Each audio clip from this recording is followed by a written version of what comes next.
बच्चों हम लोग जो है रेडॉक्स रिएक्शन में आगे पढ़ेंगे, लेकिन उससे पहले आयुष बेटा आपने एक क्वेश्चन किया था जो इक्विलिब्रियम का।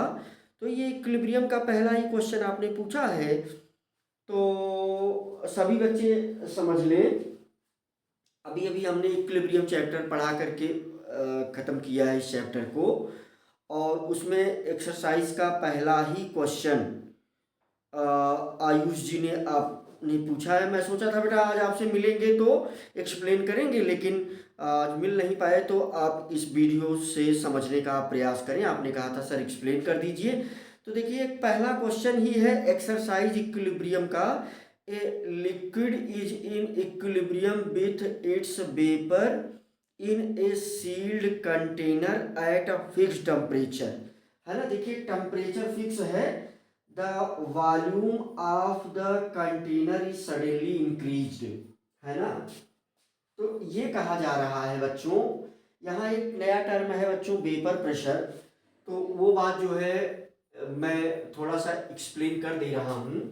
जैसे ये एक अगर मान लो कोई कंटेनर है और इसमें जो है यहाँ तक मान लो लिक्विड ऐसे भरा हुआ है ना। तो पहले इसमें इवापोरेशन होगा, है मान लीजिए पहले इसमें इवापोरेशन होगा और यहाँ पर वेपर ऐसे बनेगी और फिर धीरे धीरे इस पूरे पार्ट में वेपर भर जाएगी। और जब इक्विलिब्रियम आएगा तो रेट ऑफ एवापोरेशन और रेट ऑफ कंडेंसेशन यहाँ इक्वल हो जाएगा, है ना। Rate of evaporation and rate of condensation यहाँ पर इक्वल हो जाएगा। तो मीन्स रेट ऑफ इवापोरेशन, है ना, equal to rate of condensation, ये हो जाएगा, है ना। अब बहुत छोटी सी बात है कि अगर लिक्विड यहाँ भरा हुआ है तो पहले रेट ऑफ इवापोरेशन होगा, यहाँ वेपर के फॉर्म में जाएगा और यही वेपर जितना प्रेशर लगाएगा अपने वाल पर, इस वाल पर, और यहाँ जो लिक्विड है इसी को वेपर प्रेशर किसी भी लिक्विड का बोलते हैं। अब इसमें तीन क्वेश्चन है कि ये कह रहा है कि मान लीजिए इसका वॉल्यूम अगर हम एकाएक बढ़ाने लगे, है ना। मान लीजिए कि इसका अभी कोई फिक्स वॉल्यूम है, यहाँ दो चीज दिया गया है। पहले तो वॉल्यूम भी कांस्टेंट है, वॉल्यूम भी कांस्टेंट है और टेम्परेचर भी कांस्टेंट है ना। तो मान लीजिए इसका वॉल्यूम जब आप बढ़ाएंगे तो पहला प्रश्न किया जा रहा है what is the initial effect of the change on vapour pressure. तो इसका मतलब इनिशियली जब वॉल्यूम बढ़ेगा, है ना, जब वॉल्यूम बढ़ेगा, इनिशियली जब वॉल्यूम बढ़ेगा, चलिए कैपिटल लेटर लिखते हैं इसको क्योंकि स्मॉल लेटर बी से वेलोसिटी हम लिखते हैं। जब वॉल्यूम बढ़ेगा तो फिर वेपर प्रेशर जो है ना, वेपर प्रेशर इनिशियली डिक्रीज करेगा। पहला उत्तर तो यही हो गया। What is the initial effect of the change on vapour pressure, answer क्या हो गया, वेपर प्रेशर डिक्रीज करेगा। How do rates of evaporation and condensation change initially. तो जब ये वॉल्यूम बढ़ेगा तो rate of evaporation, rate of evaporation, है ना, तो ये तो बढ़ेगा भाई, इवापोरेशन का रेट बढ़ेगा क्योंकि वॉल्यूम ज्यादा हो गया, है ना। वेपर प्रेशर क्यों घटेगा, क्योंकि जितनी वेपर है उसके लिए अवेलेबल वॉल्यूम ज्यादा हो गया। वेपर प्रेशर क्यों घट रहा है शुरू में, क्योंकि जितना अवेलेबल वॉल्यूम उसके लिए था वो बढ़ गया। अब रेट ऑफ इवापोरेशन बढ़ेगा शुरुआत में और रेट ऑफ कंडेंसेशन घटेगा, क्योंकि कंडेंस तभी करेगा जब जब वेपर का एक निश्चित कंसंट्रेशन होगा, यानी कंडेंस हो पाएगी तब। जब वॉल्यूम बढ़ जाएगा तो फिर उसमें ज़्यादा गैस ज़्यादा दूर तक फैलने की उसको जगह मिलेगी, तो तो वो वॉल से टकराएगी नहीं, एनर्जी ट्रांसफर भी कम होगी, तो इसका मतलब रेट ऑफ इवापोरेशन ही बढ़ेगा और रेट ऑफ कंडेंसेशन घटेगा। इनिशियली रेट ऑफ कंडेंसेशन घटेगा, है ना। और सी तीसरे क्वेश्चन में पूछा जा रहा है, what happens when equilibrium is restored finally and what will be the final vapour pressure. तो बच्चों एक बात आपको बहुत साफ साफ जानना चाहिए कि वेपर प्रेशर किसी भी लिक्विड की प्रॉपर्टी होती है, वो बदलती नहीं है। किसी एक सेकंड के लिए या कुछ समय के लिए कंडीशन चेंज होने पर भले वो बदल जाए, तो जब फिर से इक्विलिब्रियम आ जाएगा तो जो पहले वेपर प्रेशर यहां पर था वही वेपर प्रेशर फिर से हो जाएगा, है ना। जो पहले जब फिर से इक्विलिब्रियम अचीव होगा तो उस समय जो वेपर प्रेशर था वही वेपर प्रेशर फिर से होगा, क्योंकि वेपर प्रेशर किसी भी लिक्विड की प्रॉपर्टी है जो कि फिक्स होती है और वो टेम्परेचर पर ही डिपेंड करती है, किसी और फैक्टर पर डिपेंड नहीं करती। तो यहाँ आप देख रहे हैं कि टेम्परेचर को कांस्टेंट रखा गया है, टेम्परेचर में चेंज होने की कोई बात नहीं की गई है। तो तीसरे प्रश्न का उत्तर हो जाएगा कि फाइनल जो वेपर प्रेशर होगा इक्विलिब्रियम अचीव करने के बाद वो वही वेपर प्रेशर होगा जो तब था जब वॉल्यूम इंक्रीज होना शुरू नहीं हुआ था। तो मुझे उम्मीद है कि आप इसका आंसर लिख लेंगे। आयुष बेटा, मुझे लग रहा है कि आप यहाँ से बातों को समझ जाएंगे। बार बार पॉज करके बार बार आप बात सुनेंगे तो समझ जाएंगे। तीनों प्रश्न का उत्तर मैं फिर से रिपीट कर दूं। पहला प्रश्न ये पूछा गया कि अगर इसका वॉल्यूम बढ़ा दिया जाए तो इनिशियली वेपर प्रेशर पर क्या इंपैक्ट पड़ेगा, तो वेपर प्रेशर घटेगा। फिर तुरंत रेट ऑफ इवापोरेशन और रेट ऑफ कंडेंसेशन पर क्या इंपैक्ट पड़ेगा, तो रेट ऑफ इवापोरेशन बढ़ेगा, रेट ऑफ कंडेंसेशन घटेगा। तीसरा प्रश्न पूछा गया कि फिर अगर एक समय आने पर इक्विलिब्रियम फिर से अगर अचीव कर जाए, यानी रेट ऑफ कंडेंसेशन और रेट ऑफ इवापोरेशन इक्वल हो जाए, तो इस समय वेपर प्रेशर क्या होगा। मैंने बताया कि वेपर प्रेशर केवल टेम्परेचर पर डिपेंड करता है और टेम्परेचर यहाँ कांस्टेंट है, तो फिर से वही वेपर प्रेशर उत्पन्न हो जाएगा, प्रोड्यूस हो जाएगा, जो वॉल्यूम इंक्रीज होने से पहले था। ये तीन प्रश्न का उत्तर दिया बच्चों। तो हम जो चर्चा कर रहे थे रेडॉक्स रिएक्शन में, तो दो रूल बच्चों हम लोगों ने देखा था। तो रूल नंबर 3 से हम अपने लेक्चर को आगे बढ़ा लेते हैं। ये हमारे कुछ बहुत ही प्रिय बच्चे हैं जो क्वेश्चन पूछते हैं, अगर हम उनसे दूर हैं तो हम उनका आंसर क्विक देने का प्रयास करते हैं कि तुरंत दे दें, लेकिन किसी कारणवश अगर नहीं दे पाए तो ये मैंने देर तो हुआ आयुष बेटा, परंतु व्यस्तता थी और मैंने सोचा था कि आज हम लोग मिल जाएंगे, लेकिन हम लोग नहीं मिल पाए। अगर मिले होते तो सामने से हम आपको समझाते, क्योंकि थ्योरेटिकल बातें थी कंप्लीटली, है ना। चलिए, तो अब हम लोग जो है रूल नंबर 3, है ना, जैसे कल जो है हम लोगों ने पूरा पीरियाडिक टेबल का जनरल ऑक्सीडेशन नंबर सीख लिया था। एक्सेप्शन सभी में है, एक्सेप्शन सभी में है ना। अब जैसे रूल नंबर 4 में हम ज्यादा चर्चा करेंगे, रूल नंबर 3 में हम ज्यादा चर्चा करेंगे। चलिए, रूल नंबर 3 में हम ज्यादा क्लियरिटी ला देंगे, आप ऑक्सीडेशन नंबर आराम से कैलकुलेट कर ले जाएंगे। तो यहाँ रूल ये कह रहा है कि किसी भी मॉलिक्यूल के सभी एटम के ऑक्सीडेशन नंबर का सम 0 होता है। चलिए इसको लिख ही दिया जाए। तो सम ऑफ, है ना, sum of all it, sum of oxidation number of, sum of oxidation number of all element, all element, है ना, चाहे हम एटम भी बोल दें, है ना, एटम भी बोल दें। sum of oxidation number of all element या atom in any molecule, in any molecule,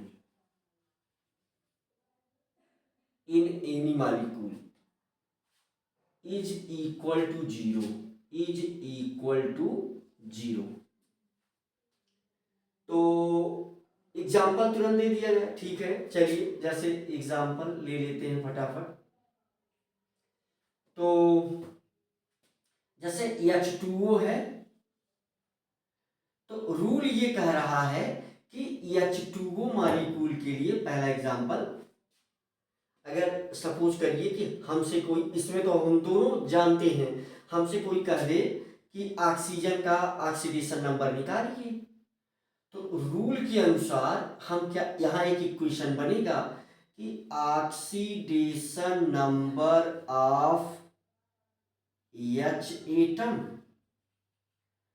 कितना हाइड्रोजन एटम है, 2, तो multiplied by 2 plus oxidation number of O atom equal to 0।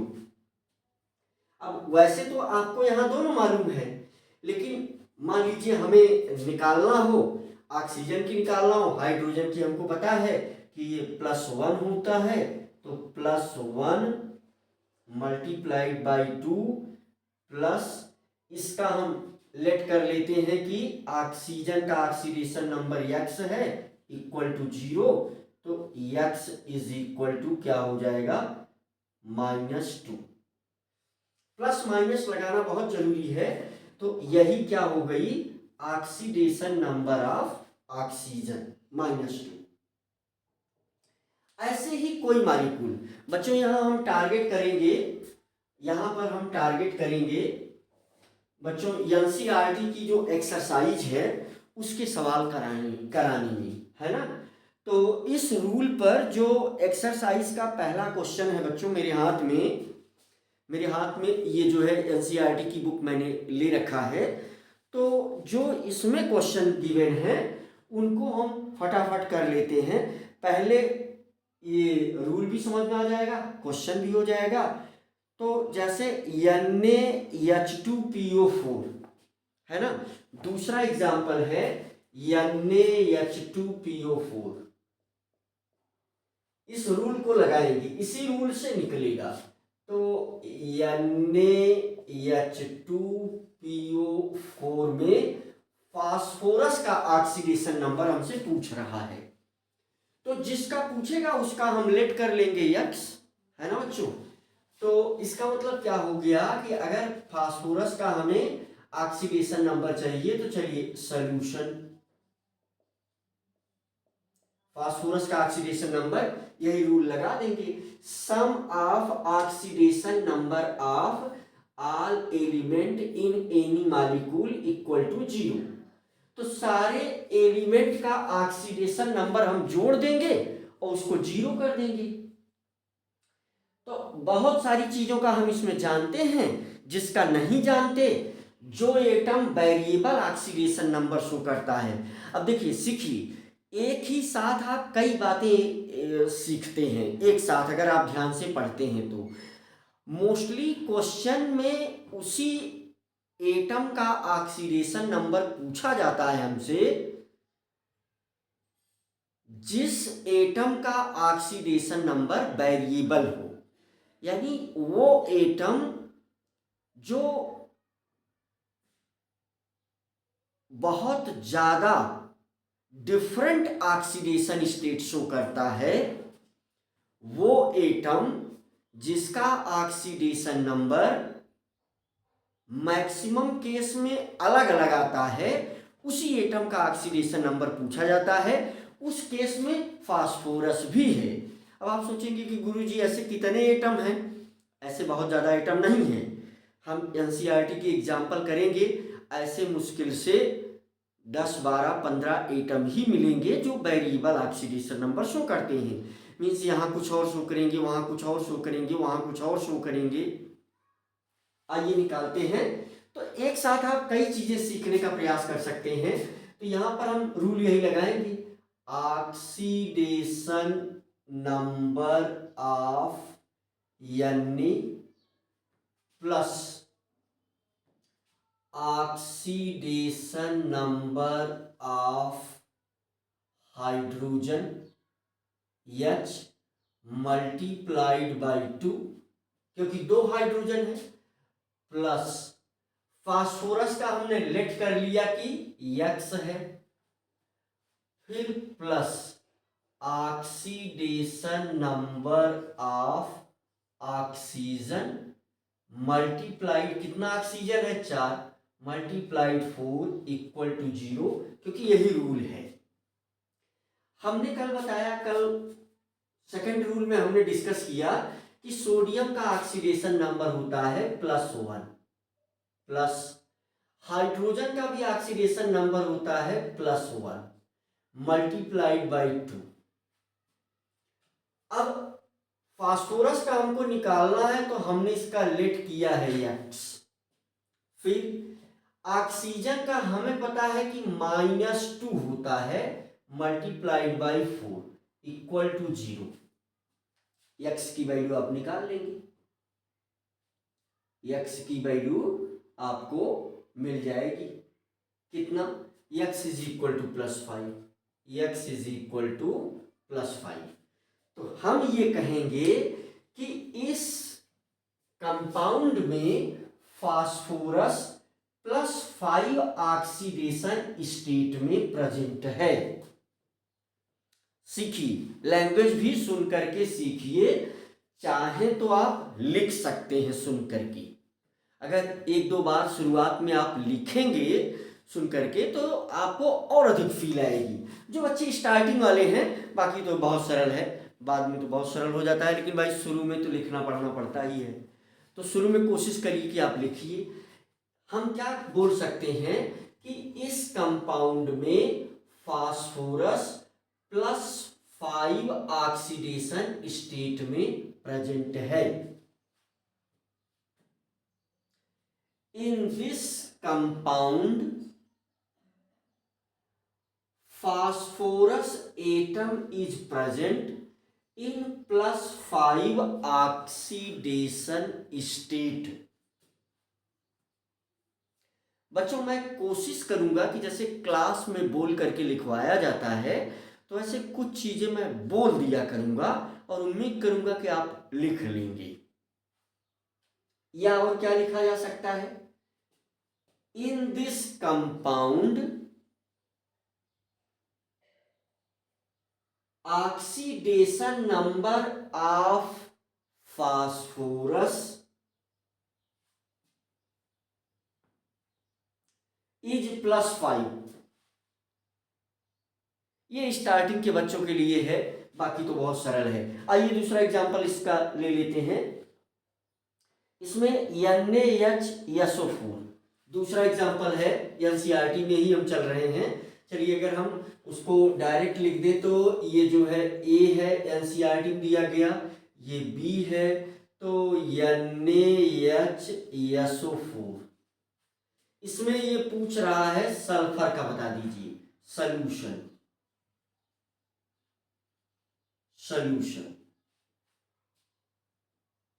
है ना।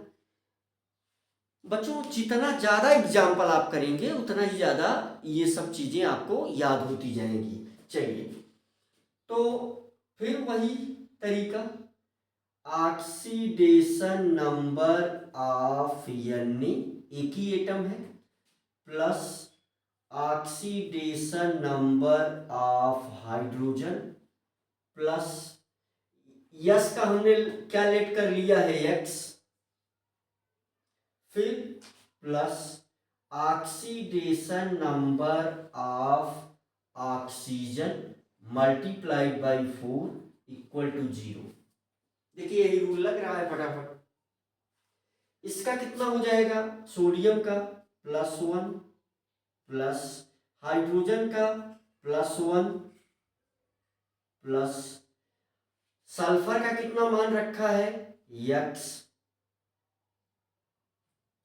फिर प्लस ऑक्सीजन के कितना होता है -2 मल्टीप्लाइड बाई 4 इक्वल टू 0। यहां से क्या मिल जाएगा, x इज इक्वल टू +6। इसके नीचे हम क्या लिखेंगे, इन दिस कंपाउंड लिख सकते हैं आप, in this compound NaHSO4 oxidation number of sulphur atom is equal to +6।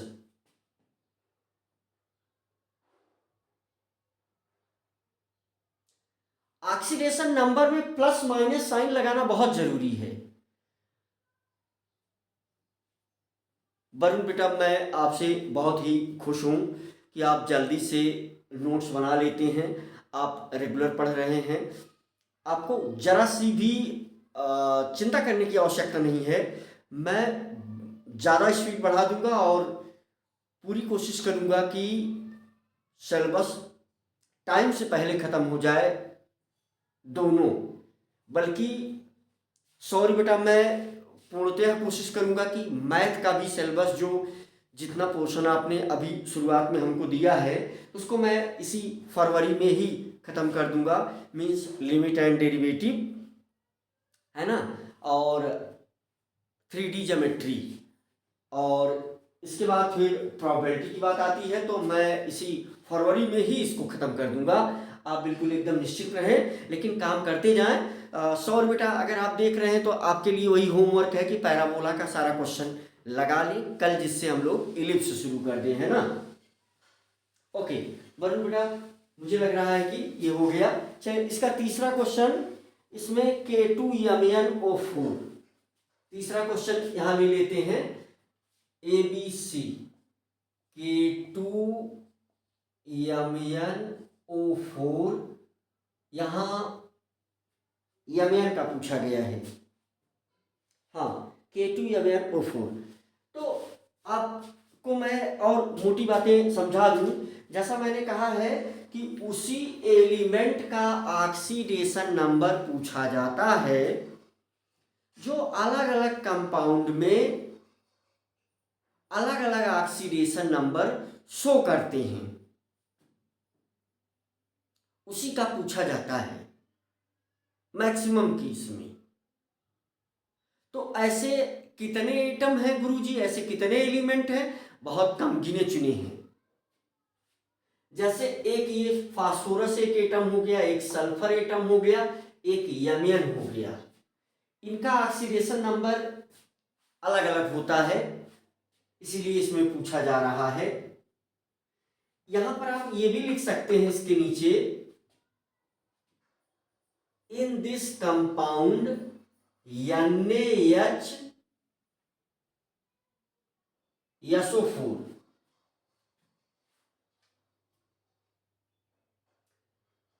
sulfur atom is showing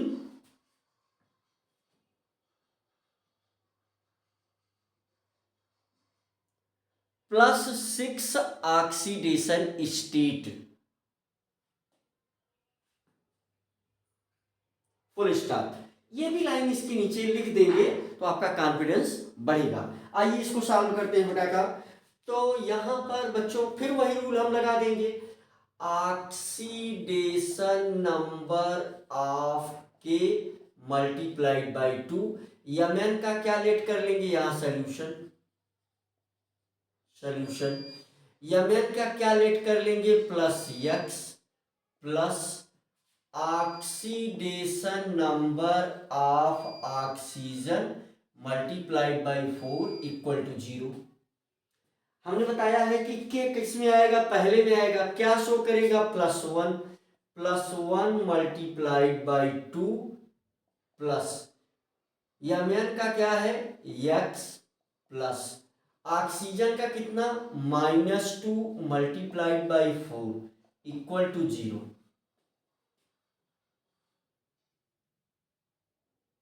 यहां से क्या मिल जाएगा, x इज इक्वल टू +6।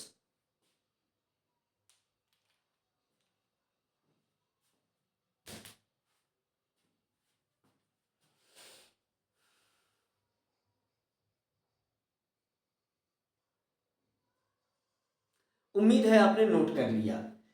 इसके नीचे क्या लिखना चाहिए आपको,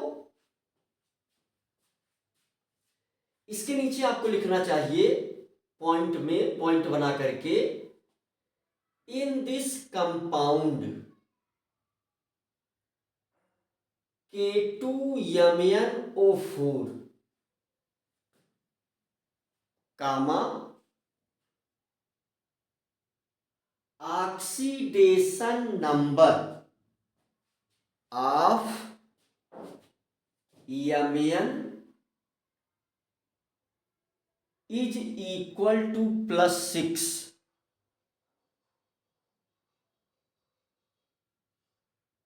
फुल स्टॉप। या दूसरा एक पॉइंट आप लिख सकते हैं, कैसे लिखेंगे, लिखना शुरू करें, K2MnO4, सॉरी मिस्टेक हो गया, फिर से, in K2MnO4 I repeat, in K2MnO4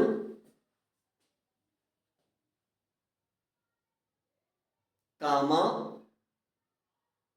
Mn is showing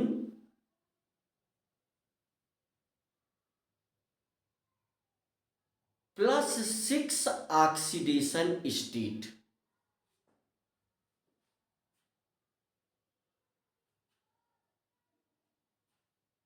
full stop.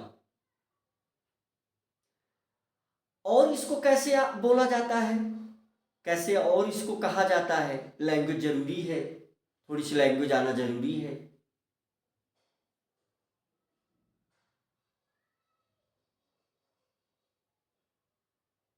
चलिए लिखिए अगला पॉइंट उसी के नीचे,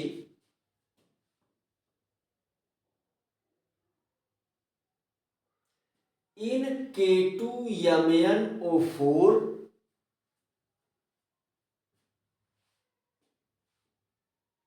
आई repeat, in K2MnO4 comma Mn atom is exist in +6 oxidation state, right, +6 oxidation state, right।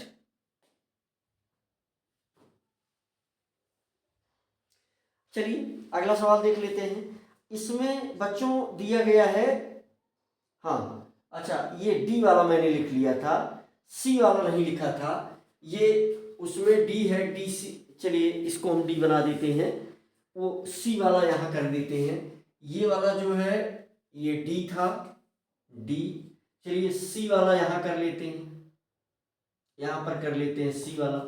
सी में हमसे पूछा गया है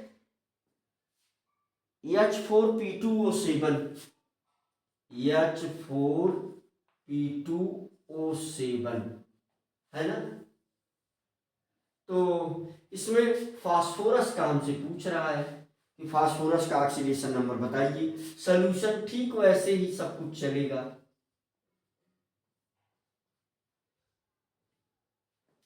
oxidation number of hydrogen multiplied by 4, इसका लेट कर लेंगे प्लस, यक्स लेट कर लेंगे तो यक्स मल्टीप्लाइड बाई 2। देखिए क्योंकि दो फास्फोरस है, plus oxidation number of oxygen multiplied by 7 equal to 0।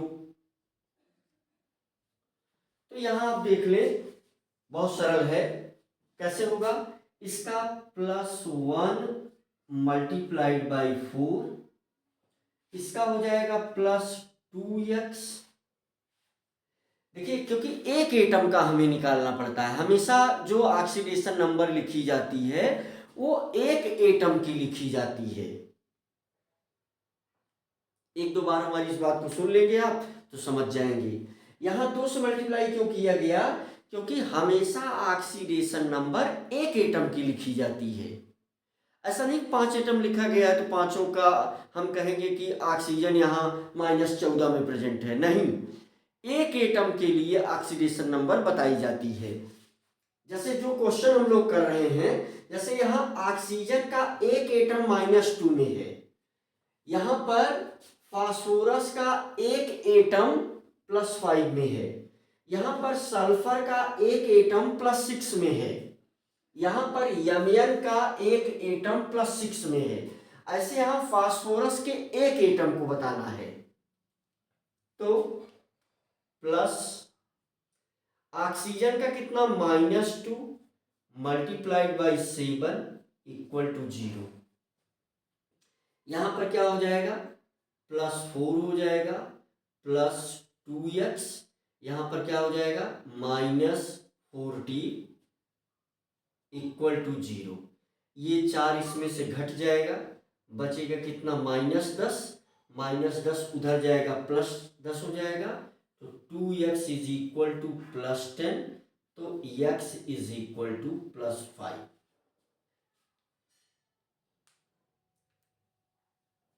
फिर से वही सेंटेंस एक दो बार आपको लिख लेना चाहिए, फिर हमेशा नहीं लिखना चाहिए, फिर वो आपकी हैबिट में आ जाएगा, आप समझेंगे।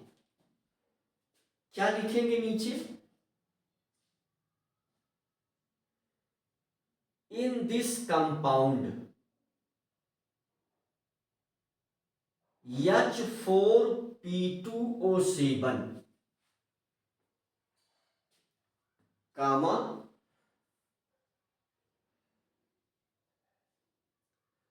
phosphorus atom is exist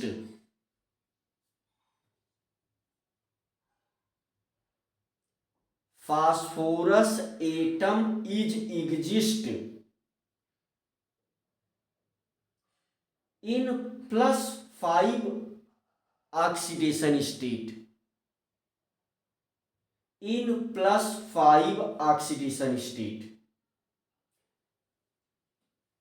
अब देखिए रूल यही चल रहा है, एनसीईआरटी के क्वेश्चन को हमने टारगेट किया है जो कि सबसे बेहतरीन है।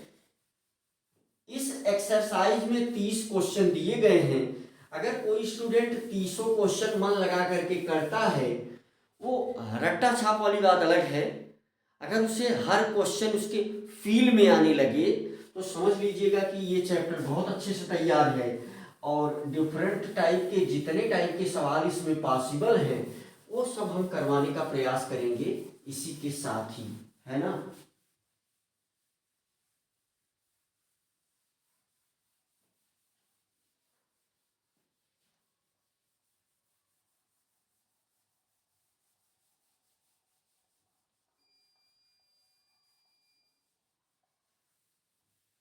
चलिए इसका अगला क्वेश्चन, अब इसमें सारे डिफरेंट जैसे CaO2 है ना, जो जल्दी आप समझ जाएंगे उसको जल्दी से आगे मैं बढ़ जाऊंगा। जैसे मान लीजिए यहाँ दिया गया है CaO2 में O2 का पूछा गया है ना। अगला इसमें जो नंबर दिया गया है E, ई वाला क्वेश्चन है, CaO2 में O का पूछा गया है ना। तो सिंपल सी बात है, वह सेम यही रूल लगेगा, oxidation number of Ca plus इसका लेट कर लेंगे x multiplied by 2 equal to 0।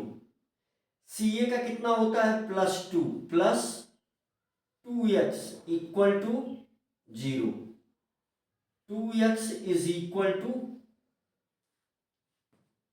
है ना, 2x is equal to -2, x is equal to -1। वो लैंग्वेज आप बार बार अगर अपने मन से लिखेंगे, अब मैं नहीं बोलूंगा लैंग्वेज, अगर वो लैंग्वेज जो हमने बोला था वो बार बार आप अपने मन से लिखेंगे, आपको और अधिक फील आएगी और अधिक आप महसूस करेंगे कि हम ये सब क्यों पढ़ रहे हैं। मोटे तौर पर हम बता दें, हमारा मेन उद्देश्य होता है स्ट्रक्चर को डिफाइन करना। स्ट्रक्चर से प्रॉपर्टी को एक्सप्लेन करने में बहुत आसानी मिलती है, इसी वजह से यहाँ पर भी ऑक्सीडेशन नंबर हम लोग इसीलिए पढ़ रहे हैं जिससे मॉलिक्यूल के स्ट्रक्चर को या कंपाउंड के स्ट्रक्चर को हम आराम से समझ सकें और उसकी ज्योमेट्री को एक्सप्लेन कर सकें, है ना। अगला इसमें दिया गया है NaBH4, जैसे ABCDEF, एफ में NaBH4, इसमें बोरान का पूछा है। तो यहां एक बात आपको मैं सॉल्यूशन यहां एक बात मैं आपको बता दूं, ये चीज आपको याद रखना चाहिए कि हाइड्रोजन एटम की इलेक्ट्रोनेगेटिविटी वो बोरान से भी ज्यादा है और सोडियम से भी ज्यादा है। यहां एक पॉइंट ये वैलिड होगा, electronegativity of Na is less than electronegativity of boron is less than electronegativity of hydrogen।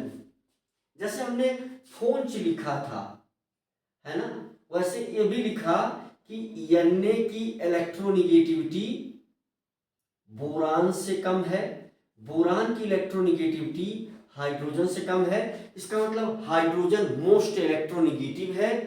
जैसे हमने फोन्च लिखा था कि फ्लोरीन की ज्यादा है, अगर मैं इसी प्रकार से लिख दूं तो फोन्च में H पहले आएगा, H से ज्यादा कार्बन की है, कार्बन से ज्यादा नाइट्रोजन की है, नाइट्रोजन से ज्यादा ऑक्सीजन की है, ऑक्सीजन से ज्यादा फ्लोरीन की है। ये फोन्च लिखा गया है, राइट। इसी को ध्यान में रख करके यहाँ नियम तो वही लगेगा, रूल तो वही है, ये चीजें भी उम्मीद है कि आप याद रखेंगे, है ना। तो यहाँ पर सॉल्यूशन है ना, यहाँ तो ऑक्सीडेशन नंबर ऑफ Na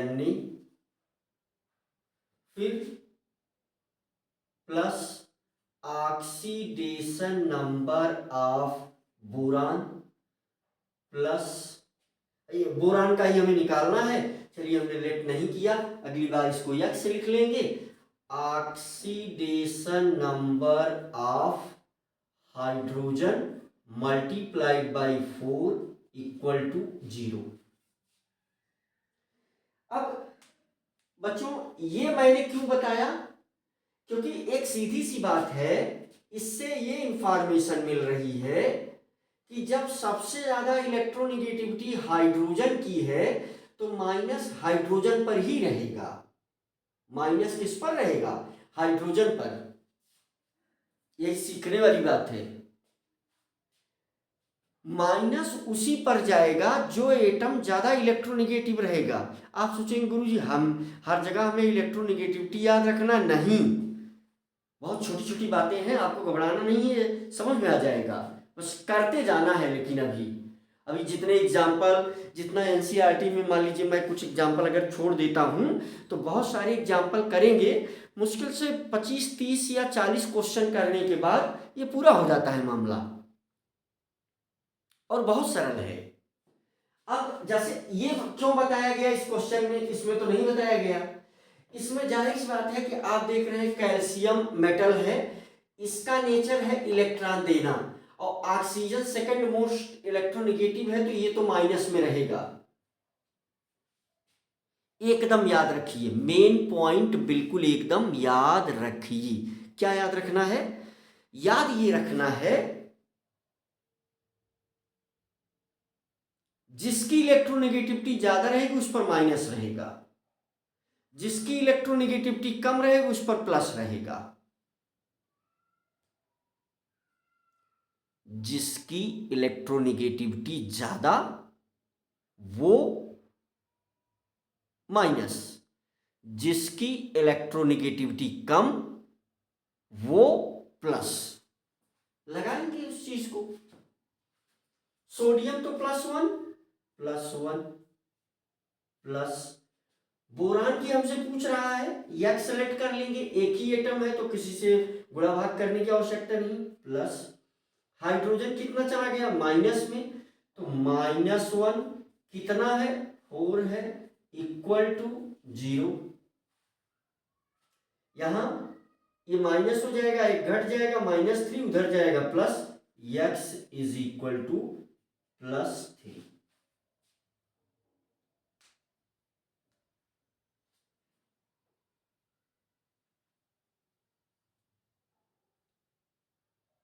नीचे लिख देंगे in this compound boron is present in +3 oxidation state. चलिए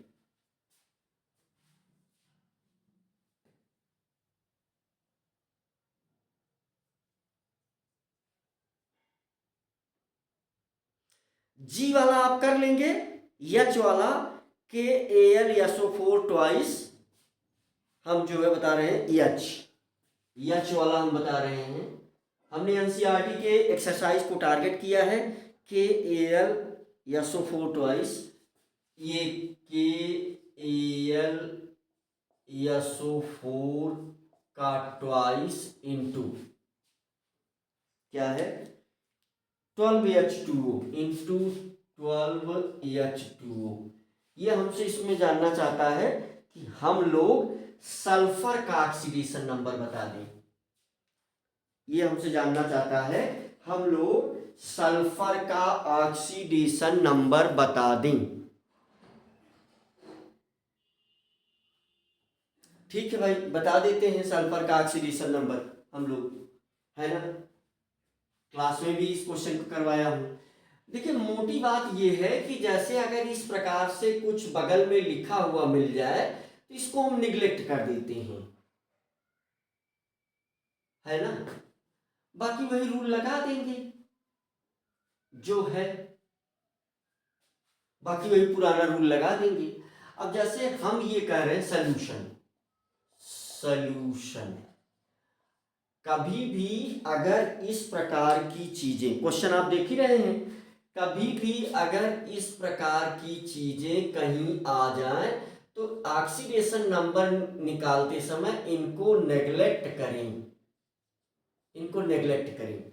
अगर नहीं भी करेंगे तो वो एक दूसरे को कहें, मान लीजिए नहीं करिए, नहीं करेंगे तो इसमें देखिए कितना 24 हाइड्रोजन है, तो 24 हाइड्रोजन से आपको मिल जाएगा 24 प्लस, और यहां पर क्या है 24 हाइड्रोजन था और 12 ऑक्सीजन है, इससे मिल जाएगा -24, और ये एक दूसरे को कर देंगे क्या, कैंसिल आउट।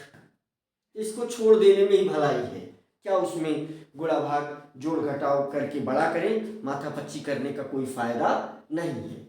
तो यहां से हम क्या करेंगे, वही रूल लगाएंगे, यही वाला, ऑक्सीडेशन नंबर ऑफ के plus oxidation number of L, है ना, प्लस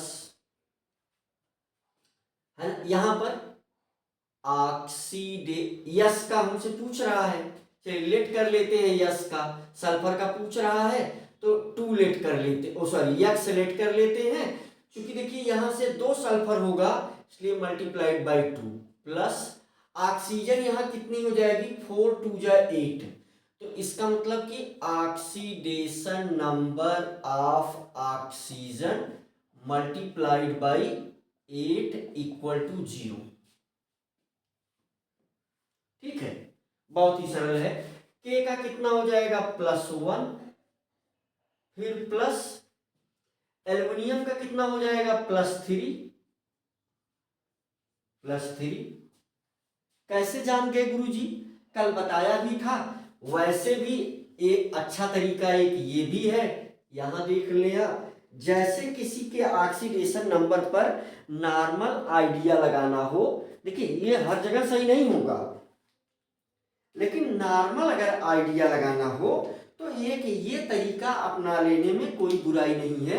जैसे ये एल्युमिनियम है, एल्युमिनियम का होता है 13, तो ये क्या करेगा 2,8,3।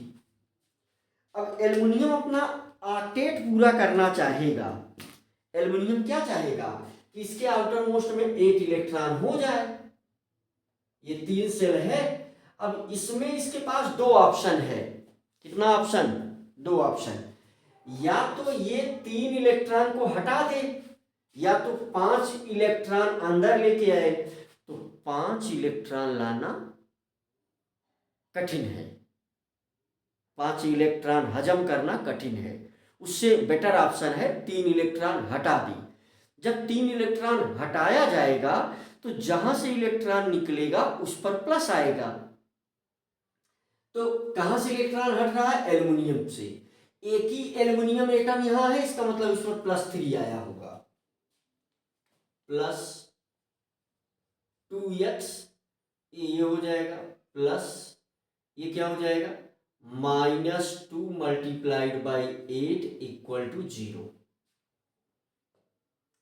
यक्स की वैल्यू यहां से मिल जाएगी,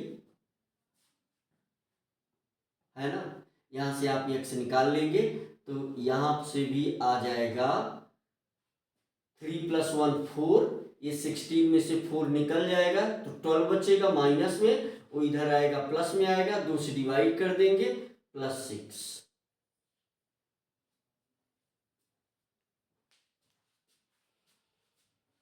अच्छा, अब जो है हम लोग यहां पर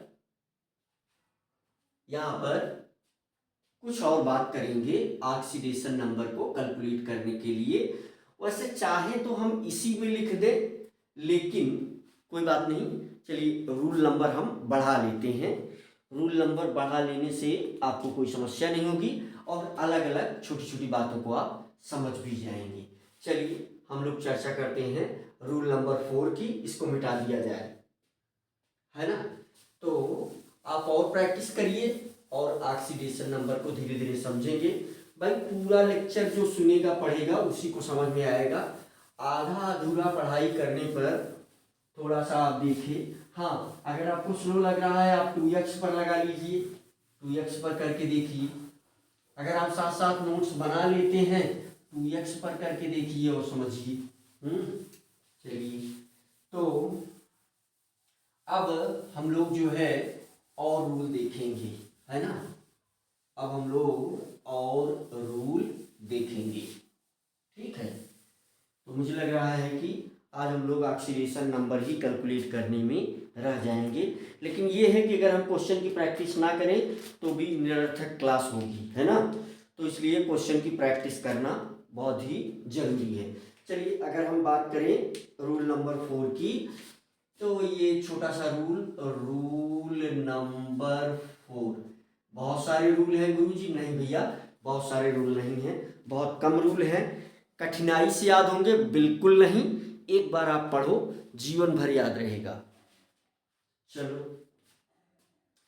क्या रूल क्या है कि अगर कोई आयन है ना, ये आयन के लिए है, ये रूल किसके लिए है आयन के लिए है, तो sum of oxidation number of all element है ना, वही same sum of oxidation number of all element bracket में atom in any ion in any ion is equal to unit of charge unit of charge present on that ion। सभी को पता है कि ion दो ही होगा, कटायन या anion. सभी को पता है कि ये आयन कितने टाइप का, मुझे लग रहा है कि आपको ये दिख गया। सभी को पता है कि ये आयन जो है कितने टाइप का होगा।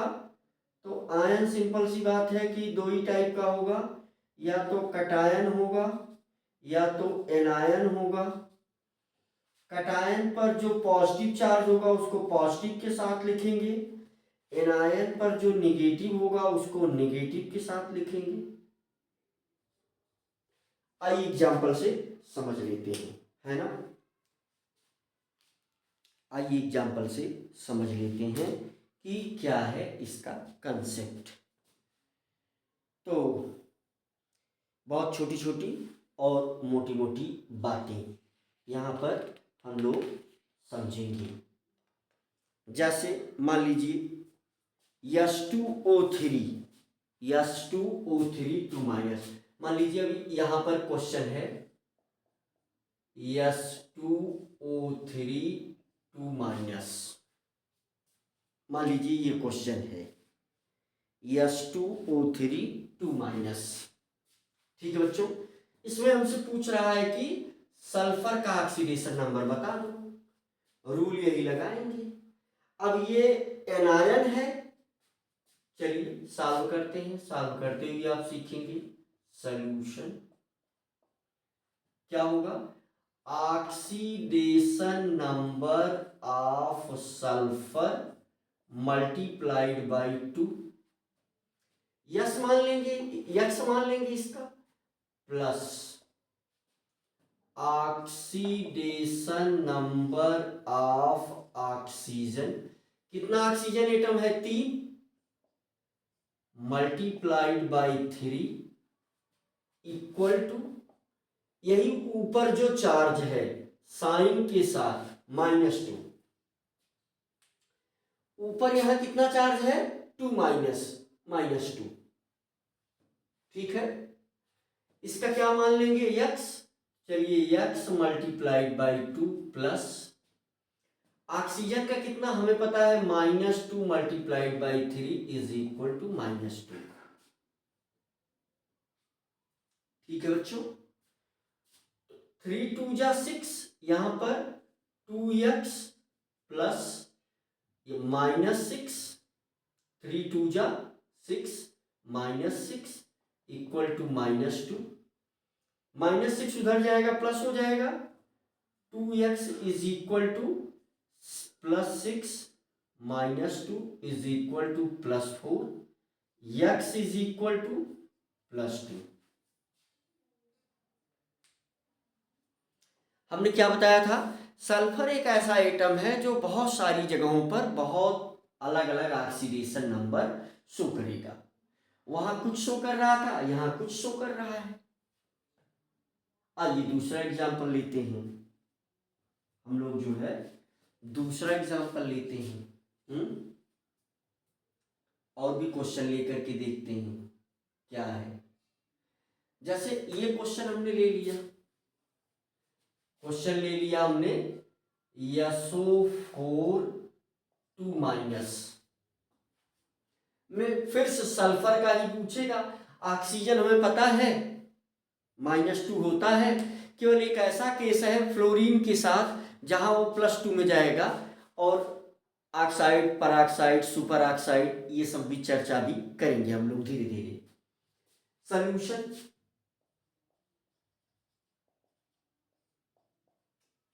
लैंग्वेज इसमें लिख सकते हैं आप, इसके नीचे लैंग्वेज आप लिख सकते हैं। In this ion H2O3 2- sulfur is present in +2 oxidation state।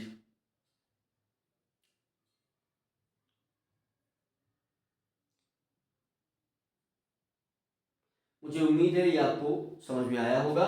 यहां चलिए सॉल्यूशन क्या करेंगे, यक्स का यक्स सेलेक्ट कर लेते हैं, एक ही एटम है तो यक्स प्लस ऑक्सीडेशन नंबर।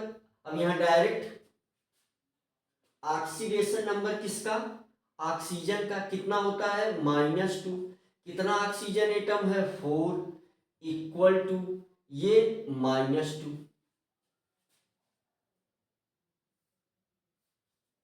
ठीक है, क्या हो जाएगा, x इज इक्वल टू +8, ये इधर आ जाएगा, +8 -2 +6, आंसर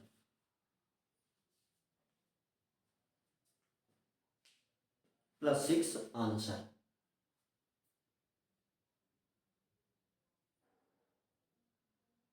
+6 आंसर। क्वेश्चन और अगला, जैसे क्वेश्चन NH4+ नाइट्रोजन का पूछा जाए, सॉल्यूशन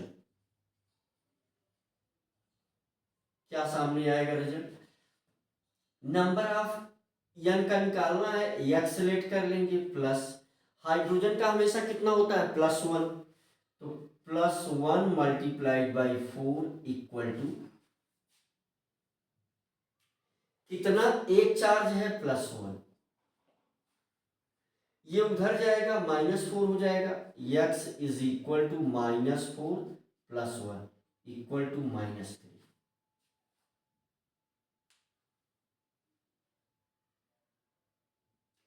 जितना चार्ज रहेगा इक्वल टू में उसके आगे वही लिख लिया जाएगा,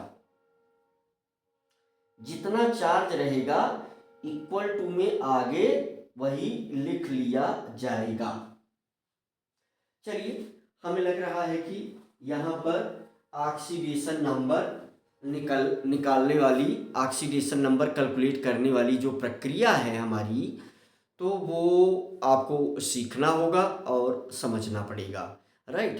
तो ये क्वेश्चन आप जितना ज़्यादा करेंगे उतना ज़्यादा आपको मज़ा आएगा, उतना ज़्यादा ही आप सीखेंगे। लेकिन वीडियो फिर से 1 घंटे के आसपास होने जा रहा है, क्योंकि एग्जाम्पल नहीं करेंगे, क्वेश्चन नहीं करेंगे, यहाँ इसमें क्वेश्चन ही पढ़ाई है, क्वेश्चन ही थ्योरी है। चलिए, हम लोग जो है एनसीईआरटी का जो दूसरा क्वेश्चन है उसको हम लोग फटाफट करते हैं, है ना। क्वेश्चन नंबर 2 एनसीईआरटी का, अब जैसे वो तो उसी फर्स्ट रूल पर ही बेस्ड है, हाँ, लेकिन उसमें ये भी है, इसमें मैं ये भी बताना चाहूँगा कि अगर हम लोग स्ट्रक्चर ड्रा करके, है ना, स्ट्रक्चर भी हमें आना चाहिए ऑक्सीडेशन नंबर के लिए। तो चलिए फटाफट उसको हम देखते हैं। अब ये रूल तो चौथा यही था, और जो भी बहुत सारे मॉलिक्यूल आपके सामने आएंगे तो आप इस रूल को फॉलो करिएगा, ऑक्सीडेशन नंबर आराम से निकल जाएगा। चलिए इसको मिटा दिया जाए। यहाँ पर स्ट्रक्चर वाला जो मामला है तो वो भी हमको आना चाहिए। कितने का स्ट्रक्चर आना चाहिए गुरुजी? बहुत कम है, ये यही जितना लगभग करा दिया जाता है क्लास में उसी में पूछा जाता है, और जो कमी रह जाती है वो, क्योंकि ऑक्सीडेशन नंबर की जरूरत अब हमेशा पड़ेगी आपको, तो धीरे धीरे वो करते करते आ जाता है ना। जैसे यहाँ पर क्वेश्चन नंबर है 8.2 में 3-4 क्वेश्चन दिए गए हैं, 5 क्वेश्चन, फटाफट हम सबका स्ट्रक्चर बनाते हैं। तो यहाँ पर हम एक चीज ले लेते हैं, अभी रूल और भी है ना बच्चों। अभी रूल और भी हैं, यहाँ थोड़ा सा हम स्ट्रक्चर पर चर्चा करेंगे। क्या देखेंगे? स्ट्रक्चर। स्ट्रक्चर, इसी स्ट्रक्चर में ही रूल है। मीन्स किसी भी एक मालिक्यूल में रूल क्या है कि अगर कोई एक मालिक्यूल है, ये रूल उसके बाद लिख दिया जाएगा, पहले आप समझ लें फिर उसको रूल नीचे लिख दिया जाएगा। चलिए फटाफट देखते हैं और फटाफट इन बातों को समझते हैं।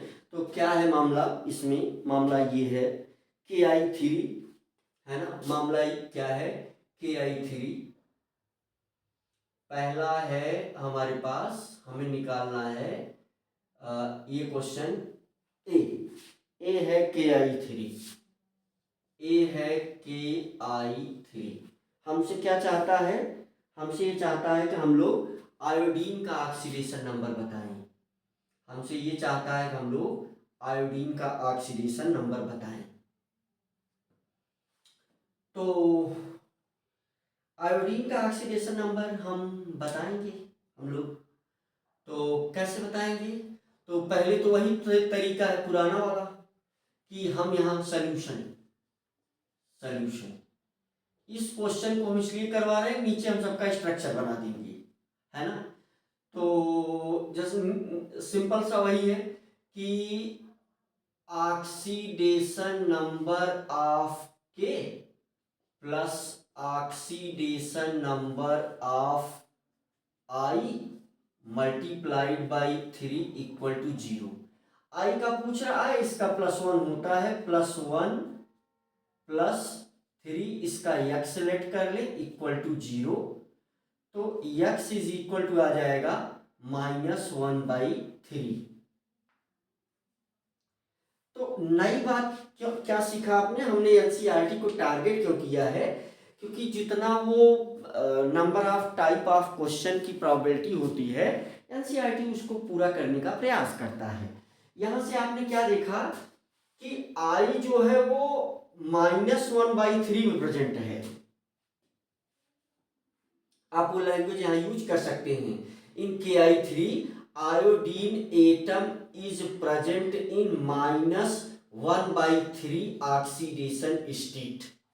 स्ट्रक्चर हमें जो बनाना है किस, उसीलिए हम यहाँ क्वेश्चन कर रहे हैं आपके साथ। यहाँ क्या है? यहाँ मामला कुछ ऐसा है, ये आई है, ये ऐसे जुड़ा हुआ है और ये यहाँ एक कोऑर्डिनेट बांड है, ये आई है, ये एक बड़ा ब्रैकेट लगा हुआ है, इसके ऊपर है -1,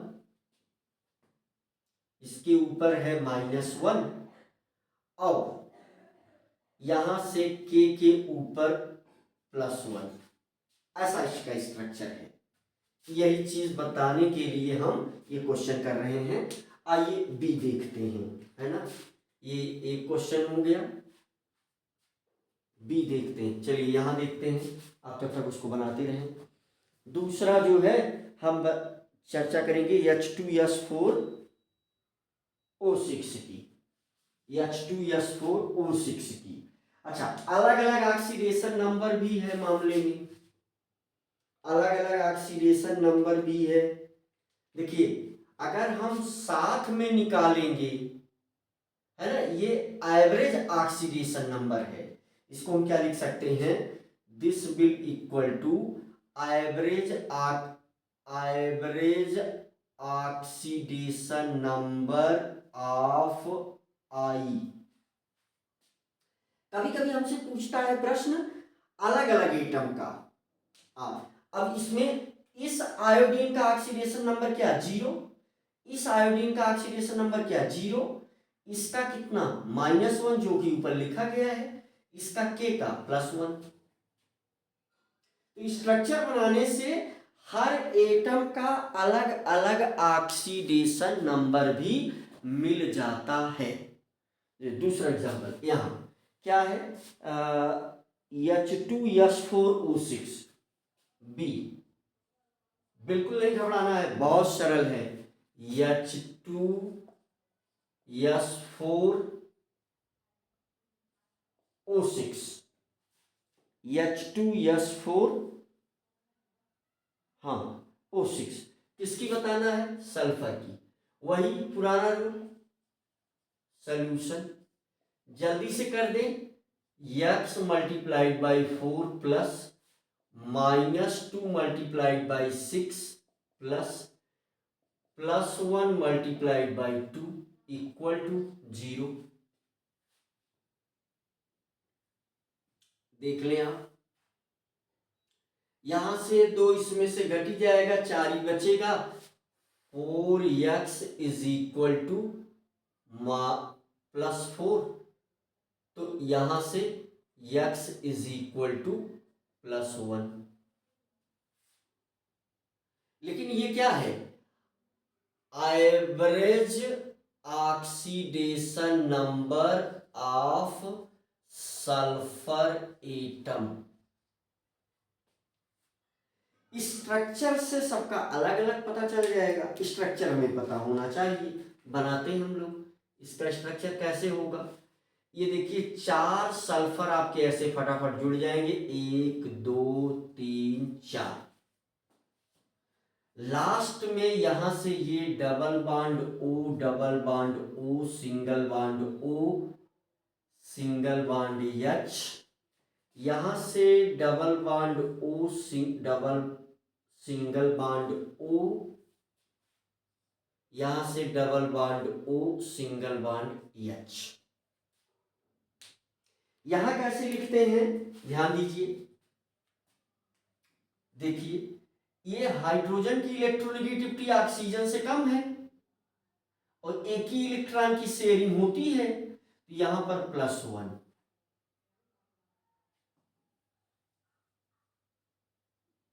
ठीक है, हाइड्रोजन किस पर है, +1 पर। हाइड्रोजन किस में है, +1 में है। हाइड्रोजन किस में है, ओहो हो, यहां पर थोड़ा मिस्टेक हुआ। हाँ यहाँ मिस्टेक हो गया, यहाँ मिस्टेक हो गया, वही तो मैं सोच रहा था। देखिए 6 2 जा 12 से 2 निकलेगा, है ना। हाँ हाँ मिस्टेक, गलत हो गया, गलत हो गया। ये हो जाएगा, हाँ सुधार दे रहा हूँ, वेरी सॉरी। मैं सभी बच्चों के सामने,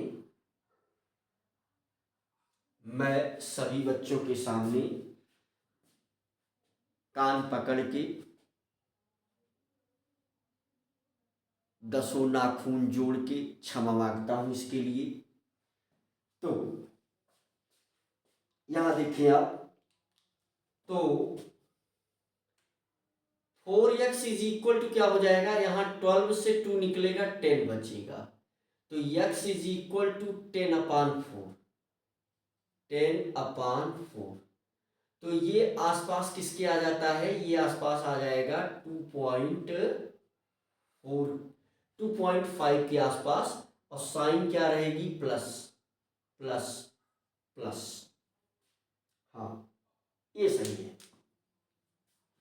चलिए तो समझिए, अब यहां पर इस हाइड्रोजन की वजह से इस ऑक्सीजन पर क्या आ जाएगा, एक -1।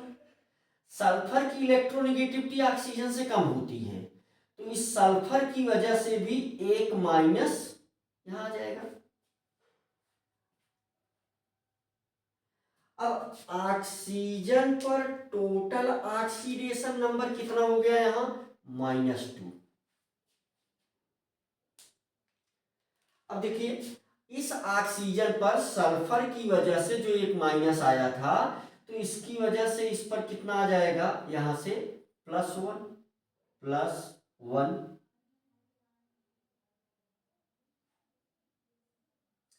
अब ये ऑक्सीजन की इलेक्ट्रोनेगेटिविटी इस पर ज्यादा है, यहां पर -2, और इस 2 बॉन्ड की वजह से इस पर कितना, +2। ऊपर भी यही कारनामा, -2 और कितना, +2। तो सल्फर पर ऑक्सीडेशन नंबर कितना आ गया, सल्फर पर ऑक्सीडेशन नंबर कितना आ गया, +2 +2 +4 +1 +5, 5। देख लें आप, वही सेम सिचुएशन इधर भी होगी। अब यहां देखिए, इस सल्फर और इस सल्फर, ये सल्फर और ये सल्फर, दोनों सल्फर की इलेक्ट्रोनेगेटिविटी आपस में सेम रहेगी, तो इसकी वजह से इस पर भी जीरो बनेगा, इस पर भी जीरो बनेगा, इस पर भी जीरो बनेगा, क्योंकि देखिए इससे यही सल्फर जुड़ा हुआ है। इधर वाली भी कहानी वैसी होगी जैसे इधर वाला था, तो सल्फर ही चाहिए हमें, तो यहां भी सल्फर +5 में है, तो 5 और 5 मिलकर के ये 10 हो जाएगा। 4 सल्फर 10 में है, तो एक सल्फर इसी वजह से आया है +2.5। लेकिन उसमें चारों अलग अलग की जब बात की जाएगी, मान लीजिए कभी अलग अलग पूछा जाएगा, आप कहें गुरुजी तो बहुत कठिन हो गया। नहीं भैया, कठिन नहीं हुआ, इसीलिए तो मैं बार बार ये कह रहा हूं कि कुछ गिने चुने मालिक्यूल हैं जिस पर पूछा जाता है, कठिन नहीं हुआ, बहुत सरल है। बस बार बार देखें, बार बार समझने का प्रयास करें। मुश्किल से 10, 20,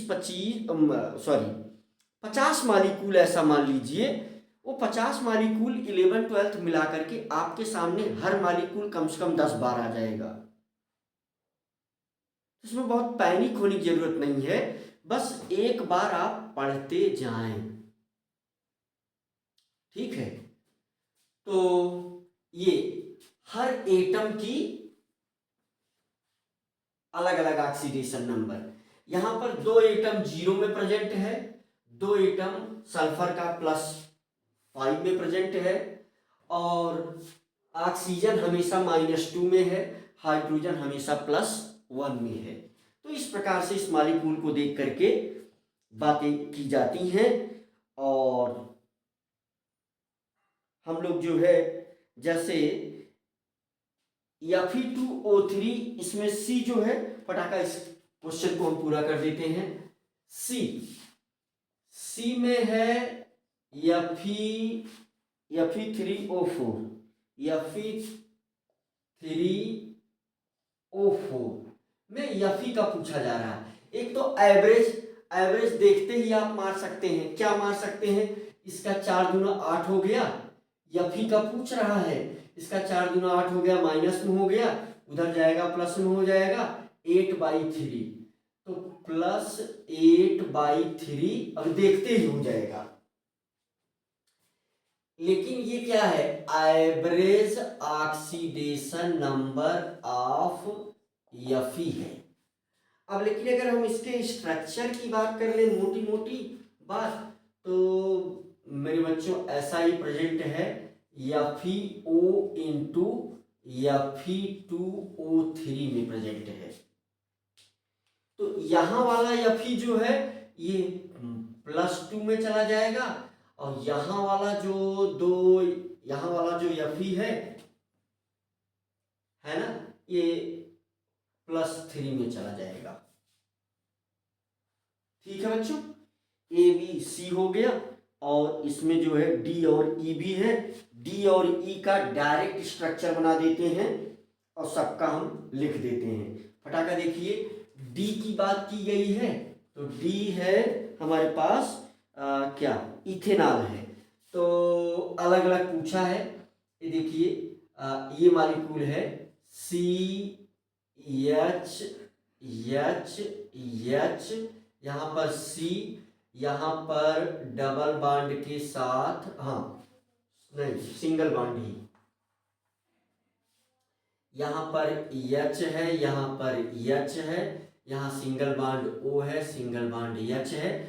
बहुत सीधी सी बात है कि ऑक्सीजन बहुत ज़्यादा इलेक्ट्रोनेगेटिव है, तो विचार मत करिए, इस पर +1 लगाइए, इस पर जो है -2 लगाइए, क्योंकि ये वाला इलेक्ट्रॉन भी ये अपनी तरफ ऐसे खींच लेगा, इसका भी इलेक्ट्रॉन ये अपनी तरफ खींच लेगा, तो इसकी वजह से एक इस पर क्या आएगा, प्लस आएगा, एक इस पर प्लस आएगा, और इस नीचे वाले हाइड्रोजन की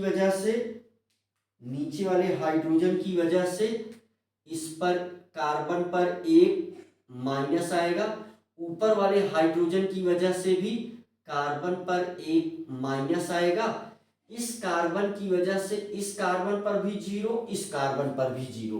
कार्बन कार्बन इलेक्ट्रोनेगेटिविटी सेम है, इसलिए इसकी वजह से इस पर जीरो, इसकी वजह से इस पर जीरो। अभी अगर इस कार्बन की हम बात कर दें तो देखिए 2 माइनस और 1 प्लस, इसका मतलब ये -1 में प्रेजेंट है। भाई 2 माइनस में से 1 प्लस आप घटा देंगे, इसमें चला जाएगा +1 में। यहाँ की कहानी आप देख लीजिए, इस हाइड्रोजन की वजह से इस पर एक माइनस, इस हाइड्रोजन की वजह से एक माइनस, इस हाइड्रोजन की वजह से एक माइनस। तो ये वाला जो कार्बन है ये प्रेजेंट है -3 में, ये वाला कार्बन -3 में प्रेजेंट है, ये वाला कार्बन -1 में प्रेजेंट है। गुरुजी बहुत टफ हो जा रहा है, बड़ा जटिल स्ट्रक्चर दिख रहा है। नहीं भैया, बिल्कुल जटिल नहीं है। पहली बार जो बच्चे पढ़ रहे हैं उन्हीं के लिए ऐसा हो सकता है। बार बार आप बनाएंगे, विचार करेंगे, इलेक्ट्रोनेगेटिविटी से संबंध बनाएंगे, बहुत सरल हो जाएगा, आपको बहुत मजा आ जाएगा, बहुत इंजॉय आ जाएगा, पूरा इंजॉय कर लेंगे आप। अगला ये CH3COOH का है, डायरेक्ट स्ट्रक्चर से। ये लास्ट क्वेश्चन आज के टॉप वीडियो का, ABCDE। तो ये है CH3COOH। तो ये C है भैया, ये यहाँ H लगा दो, यहाँ H लगा दो, यहाँ H लगा दो, यहाँ C लग जाएगा, यहाँ डबल बॉन्ड लग जाएगा, यहाँ सिंगल बॉन्ड लग जाएगा, यहाँ जो है H लग जाएगा। अब ये दोनों कार्बन का ऑक्सीडेशन नंबर की बात की जाएगी। सीधी सी बात है, इस पर जो है +1 लगा दो, इस पर भैया जो है -2 लगा दो, इस पर भी -2 लगा दो। देख लो भैया, इस एक ही बात शेयरिंग है, इसकी वजह से इस कार्बन पर +1, इसकी वजह से +2। तो ये वाला कार्बन किसमें प्रेजेंट है? +2 +1 +3 में ये वाला कार्बन प्रेजेंट है। इस वाले कार्बन की हम बात कर लें, वही पुराना आइडिया कि सिंपल सी बात है, इस कार्बन पर जहां मेरा पॉइंट है, इस कार्बन की वजह से 0, इस कार्बन पर इस कार्बन की वजह से 0, यहां से देखिए इस हाइड्रोजन की वजह से -1, इसकी वजह से -1, इसकी वजह से -1, सारे -1 आपस में जुड़ जाएंगे। तो इसका मतलब मोटा मोटा बात यही निकल करके आई कि इस कार्बन पर -3 प्रेजेंट है, इस सभी हाइड्रोजन पर +1 +1 +1। तो आज हम लोगों को यहीं रुकना होगा। ये सारे एग्जाम्पल आप करें और बार बार प्रैक्टिस करें, मुझे उम्मीद है कि आपको समझ में आएगा। कुछ और एग्जाम्पल हम अब अपने नेक्स्ट वीडियो में लेकर के रिएक्शन को बैलेंस करेंगे, राइट।